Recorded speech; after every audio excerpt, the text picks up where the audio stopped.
Title 10. Appraisal right. Section 81. Instances of appraisal right. Any stockholder of a corporation shall have the right to dissent and demand payment of the fair value of his shares in the following instances. 1. In case any amendment to the Articles of Incorporation has the effect of changing or restricting the rights of any stockholder or class of shares, or of authorizing preferences in any respect superior to those of outstanding shares of any class, or of extending or shortening the term of corporate existence. 2. In case of sale, lease, exchange, transfer, mortgage, pledge or other disposition of all or substantially all of the corporate property and assets as provided in the Code, and 3. In case of merger or consolidation. Section 82. How right is exercised. The appraisal right may be exercised by any stockholder who shall have voted against the proposed corporate action, by making a written demand on the corporation within 30 days after the date on which the vote was taken for payment of the fair value of his shares, provided that failure to make the demand within such period shall be deemed a waiver of the appraisal right. If the proposed corporate action is implemented or effected, the corporation shall pay to such stockholder, upon surrender of the certificate or certificates of stock representing his shares, the fair value thereof as of the day prior to the date on which the vote was taken, excluding any appreciation or depreciation in anticipation of such corporate action.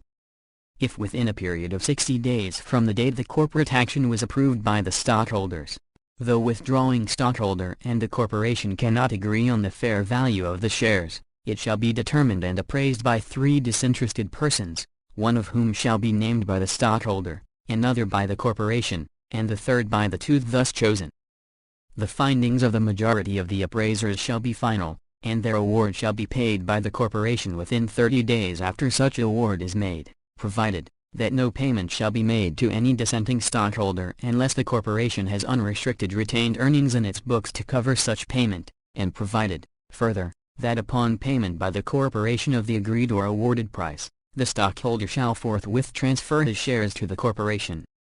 Section 83. Effect of demand and termination of right. From the time of demand for payment of the fair value of a stockholder's shares until either the abandonment of the corporate action involved or the purchase of the said shares by the corporation, all rights accruing to such shares, including voting and dividend rights, shall be suspended in accordance with the provisions of this Code, except the right of such stockholder to receive payment of the fair value thereof, provided that if the dissenting stockholder is not paid the value of his shares within 30 days after the award, his voting and dividend rights shall immediately be restored. Section 84. When right to payment ceases. No demand for payment under this title may be withdrawn unless the corporation consents thereto.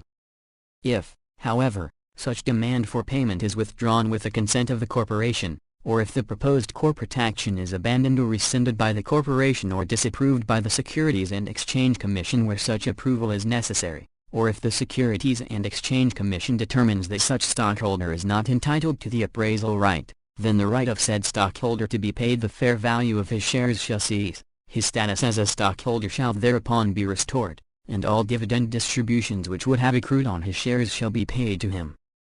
Section 85. Who bears costs of appraisal? The costs and expenses of appraisal shall be borne by the corporation, unless the fair value ascertained by the appraisers is approximately the same as the price which the corporation may have offered to pay the stockholder, in which case they shall be borne by the latter. In the case of an action to recover such fair value, all costs and expenses shall be assessed against the corporation, unless the refusal of the stockholder to receive payment was unjustified. Section 86. Notation on certificates, rights of transferee. Within 10 days after demanding payment for his shares, a dissenting stockholder shall submit the certificates of stock representing his shares to the corporation for notation thereon that such shares are dissenting shares. His failure to do so shall, at the option of the corporation, terminate his rights under this title. If shares represented by the certificates bearing such notation are transferred, and the certificates consequently cancelled, the rights of the transferor as a dissenting stockholder under this title shall cease and the transferee shall have all the rights of a regular stockholder, and all dividend distributions which would have accrued on such shares shall be paid to the transferee.